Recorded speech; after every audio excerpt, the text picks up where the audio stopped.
Itu robot pembaling benda kan? Awak ni dah hilang akal ke apa? Saya yang akan jadi pemandu tobot.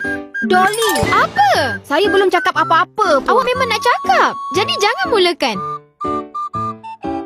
Baru saja pergi kan? Takkan ada bilik kosong dalam rumah ni. Itu yang saya dengar.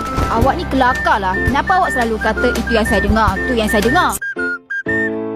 Jadi awak tak boleh memandunya. Tak, dengar cakap saya, Dylan. Kereta awak menarik, tapi saya tak cemburu. Apa-apalah, awak tak boleh pandu. Yelah. Janganlah sebut tentang Wira tu lagi. Boleh tak, Kori? Oh, maknanya Kori lebab.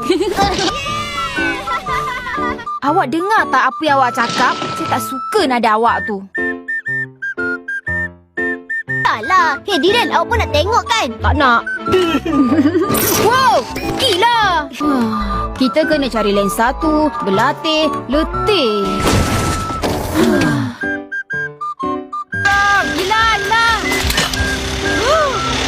Saya pasti kalau kita minta, dia mesti bagi.